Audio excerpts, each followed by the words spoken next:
lost, driving in a strange town with an address but no map. Sooner or later, it's a pedestrian who helps out.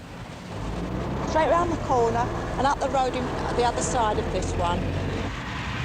But pedestrians naturally think in terms of walking. All too often, the driver meets a wall of signs, forcing him to go in quite the wrong direction. So, ask again. I've heard of it, but I couldn't tell you how to get there.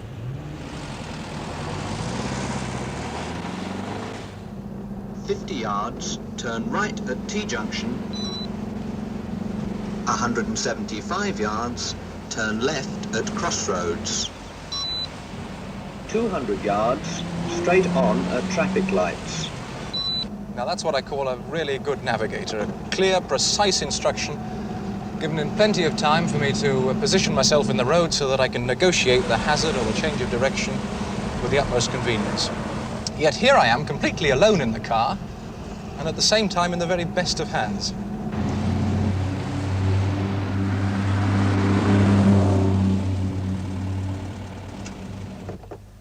My navigator is this pre-recorded cassette of tape. On it are all the instructions I need to find my way round this route, and if I ever use a different route, I simply use a different cassette. Most of the time, the playing unit is switched off. It's only switched on to relay the instructions to me, and those times are dictated by this control unit, which is mounted underneath the dashboard. On the end of each instruction is recorded a bleep, and it's the precise length of this bleep which tells the control unit how far the car has to travel before the next instructions are due. The cassette player is connected to the control unit here. Here, the control unit is connected to the car mileometer, and as my road wheels rotate, taking me forward, this wheel on the control unit rotates. Now, its revs are counted, and when that count corresponds with the information stored here from the bleep at the end of the last instruction, the next instruction is given. Now, this unit will work with any make of car. All it needs to know to make sure it keeps me on the right road is the size of tyre that I'm using, and I can give it that information by clipping in the appropriate circuit board.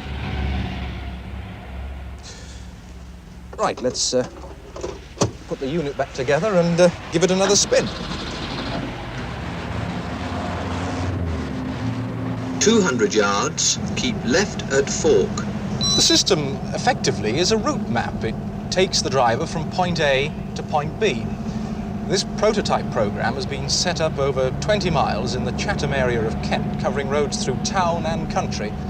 And the designers have tried it out using a number of different drivers, and they've discovered that despite differences in techniques, speed, tyre pressures and the like, their program over that 20 miles is accurate to within 30 yards.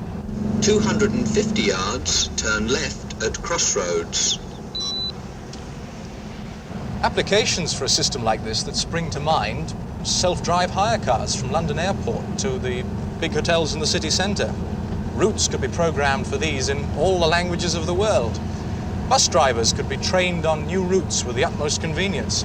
The designers have even had some inquiries from a firm that specialises in chauffeur-driven hire cars taking American tourists around the stately home circuit. It seems that the demand for chauffeurs far outstrips the supply, and the last thing a wealthy American wants when he's spending hundreds of dollars on his car is for the driver to get lost. Turn right immediately before zebra crossing into Maidstone Road. There is one drawback in all this, though. If for some reason or another the road system has been altered, there are roadworks or some diversion in force which isn't programmed on the tape, well, then this whole business just becomes one glorious guided mystery tour. 350 yards, turn right at T-junction. Turn left at Crossroads. Turn right immediately before zebra crossing.